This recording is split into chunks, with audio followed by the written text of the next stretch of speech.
Dear student, क्या आप BA part third के स्टूडेंट हैं और आपने इंग्लिश लिटरेचर को सिलेक्ट किया है? यदि आप बीए पार्ट थर्ड और इंग्लिश लिटरेचर के साथ आगे बढ़ रहे हैं तो ये वीडियो आपके लिए बहुत ही महत्वपूर्ण वीडियो है। इसमें मैंने आपको कई बातें बताई हैं। आज हम इसमें जिस टॉपिक को कवर कर रहे हैं उसमें है प्लेटो की द रिपब्लिक। ये देखिए, ये यूनिट सेकेंड है।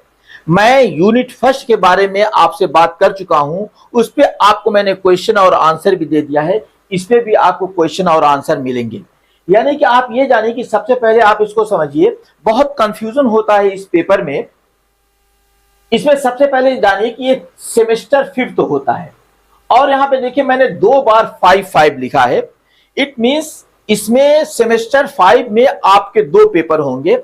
मैंने इसके इंट्रोडक्शन में आपको बताया, आपका इसके पहले वाला इंट्रोडक्शन जाके देख लीजिएगा। इसमें एक होगा Indian literature in translation classical literature and history of English literature, और इसी का जो दूसरा पेपर होगा British American and Indian popular fiction. तो आज इसमें जो है classical literature and history of English literature की जब हम बात करेंगे तो उसमें यूनिट 2 है। यूनिट आप देख रहे हैं, और इसमें प्लेटो की द रिपब्लिक को हम डिस्कस कर रहे हैं। प्लेटो की द रिपब्लिक, और हमें पूरी रिपब्लिक नहीं पढ़नी है, उसकी बुक 7th को हमें पढ़ना है। कौन सी पढ़ना है? बुक 7th हमें पढ़ना है मात्र। अब इसका प्लेटो को सबसे पहले आप जान लीजिए कि हु वॉज प्लेटो। प्लेटो कौन था? तो यहां पे प्लेटो अराउंड 427 BC, यानी कि 727 ईसा पूर्व वो इस दुनिया में आया था और 347 BC तक वो इस दुनिया में रहा। अर्थात उसने 347 BC में इस संसार को सी ऑफ कर दिया।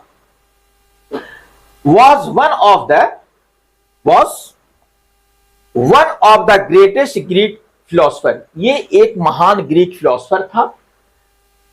He was the student of Socrates, वो सोक्रेटिस का स्टूडेंट था। द टीचर ऑफ अरिस्टोटल, देखिए यहां पे 3 फिलोसफर का नाम आता है। वो स्टूडेंट था सोक्रेटिस का और टीचर था अरिस्टोटल का, अर्थात अरस्तु का। यानी कि एक तो सोक्रेटिस का नाम आ गया, आप इनको दिमाग में रखिएगा।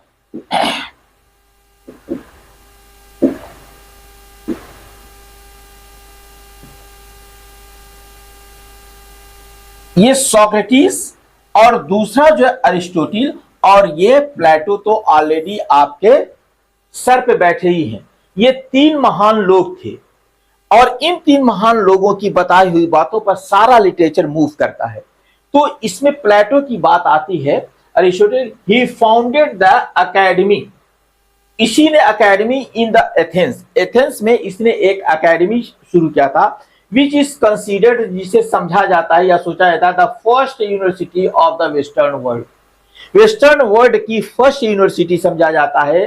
प्लेटो ने अकेडमी शुरू किया था और उसी को दुनिया की पहली यूनिवर्सिटी समझा जाता है। ये शॉर्ट इंट्रोडक्शन में मैं आपको बता रहा हूं।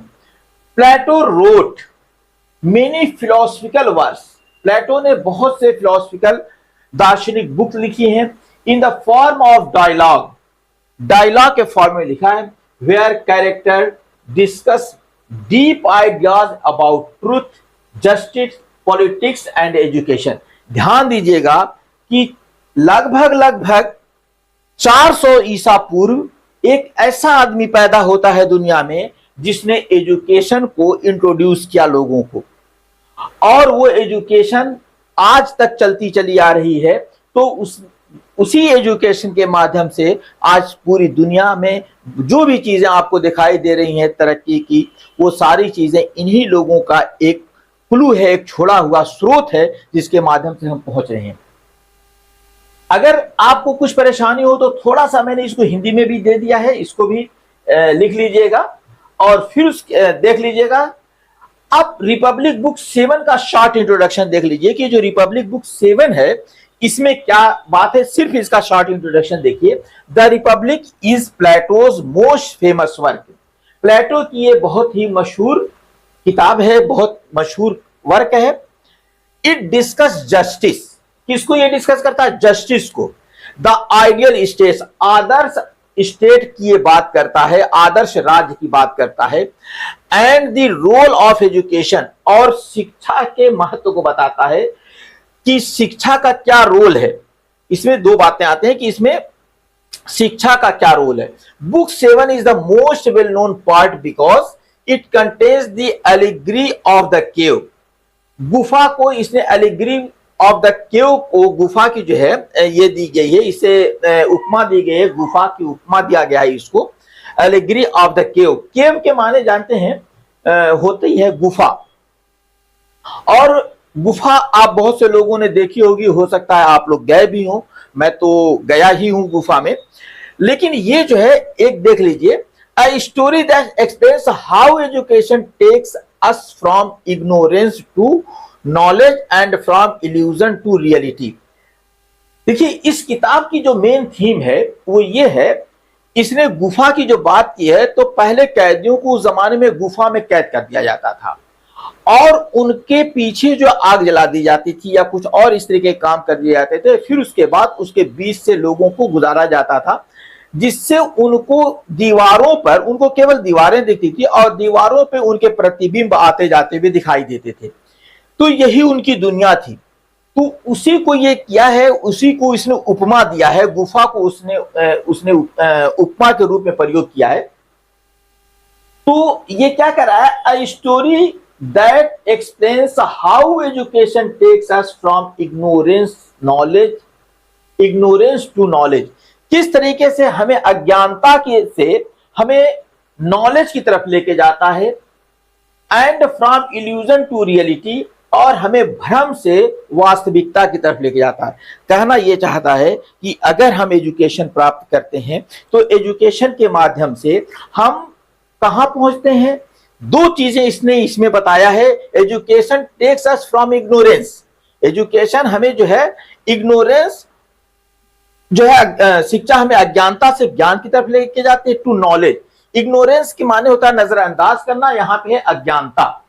हमें अज्ञानता से किधर, नॉलेज की तरफ, ज्ञान की तरफ लेके जाती है। And from illusion to reality, और भ्रम से वास्तविकता की तरफ लेके जाती है शिक्षा। अगर आपको परेशानी हो इंग्लिश समझने में तो थोड़ा सा हिंदी देख लीजिएगा, मगर देखिएगा पूरा हिंदी पे डिपेंड मत होइएगा, वरना ये आपके लिए बड़ी खतरनाक होगी, क्योंकि आप इंग्लिश लिटरेचर पढ़ रहे हैं। सारे क्वेश्चन और आंसर आपको इंग्लिश में देने होंगे। क्वेश्चन आपका इंग्लिश में आएगा, सारे आंसर इंग्लिश में लिखने होंगे। वो केवल मैं आपको समझने के लिए हिंदी दे दिया हूं। चलिए अब इसकी थीम देख लेते हैं। बुक की थीम क्या है। The main theme is the journey from darkness ignorance to light. इसकी जो, इस बुक 7 की जो मेन थीम है, अंधेरे से अर्थात इग्नोरेंस से प्रकाश की तरफ है, अंधेरे से प्रकाश की तरफ है, अर्थात इग्नोरेंस के, अज्ञानता से ज्ञान की तरफ है। इसकी मेन थीम यह है कि आप अज्ञानता की दुनिया में अगर जी रहे हैं तो आप ज्ञान प्राप्त कीजिए, और ज्ञान ही प्रकाश है, ज्ञान ही सूर्य है। ये इसका कहने का मतलब है। Plato shows the most people live without true understanding. देखिए बहुत ठोस बात इसमें प्लेटो ने जो आज से 2500-2600 साल पहले बात की थी, आज भी लोग उसी में है कि लोग जो क्या है, people live without true understanding, वो वास्तविक अंडरस्टैंडिंग से दूर रहते हैं। जैसे मैं बता दूं, बहुत से लोग हैं, बहुत से जो स्टूडेंट हैं जो ग्रेजुएट तो कर लेते हैं, लेकिन उनको ये पता ही नहीं होता है कि ग्रेजुएट का सिस्टम क्या है। हमने ग्रेजुएट किया है तो, या ग्रेजुएट कर रहे हैं तो हमें इसके बाद मिलेगा क्या, बस वो यूं ही ऐसे ही पढ़ लेते हैं, तो उनका जो कोई अस्तित्व नहीं रहता है। तो वो यही बात कर रहा है, वो अंधेरे के अंधेरे में, पढ़ने के बाद भी वो अंधेरे में ही रह जाएंगे। तो ये क्या कर रहा है, without true understanding just like prisoner, और इनको जो है किससे ये कर रहा है, सिमिलराइज कर रहा है, जस्ट लाइक प्रिजनर्स, वो प्रिजनर की तरह होते हैं। जो अज्ञानी लोग होते हैं वो प्रिजनर की तरह होते हैं इन केव, गुफा में। जैसे प्रिजनर गुफा में होता है, वैसे ही अज्ञानी लोग यहां पर होते हैं। हु सीज ओनली शैडोज, वो केवल छायाएं देखते हैं, उनको छाया दिखाई देती है। Education is the process that frees us, education एक ऐसा स्रोत है, एजुकेशन एक ऐसा माध्यम है कि जो हमें स्वतंत्र करता है। हेल्प्स अस, हमें सहयोग करता है। सी द ट्रूथ, सच्चाई को देखने में हमें सहयोग करता है, and understand the real world, और यही हमें सहयोग करता है वास्तविक दुनिया को, वास्तविक संसार को समझने में कि वास्तविक संसार क्या है। ये ज्ञान के ही, शिक्षा के माध्यम से ही हम इसको जान सकते हैं। ये शिक्षा हमें दी थी प्लेटो ने करीब करीब 2500 साल पहले। आइए, इसमें भी थोड़ा सा मैंने हिंदी दे दिया है, आगे थोड़ा सा देख लीजिएगा इसको। Summary of allegory of the cave book 7 की समरी देख लीजिए।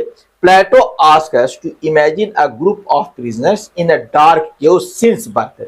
यहां पे एक सवाल करता है प्लेटो कि आप अपने को इमेजिन कर लीजिए कि आप एक डार्क केव में कैद हैं। कब से? सिंस बर्थ, जन्म से ही आपको एक केव में बंद कर दिया गया है। तब क्या होगा?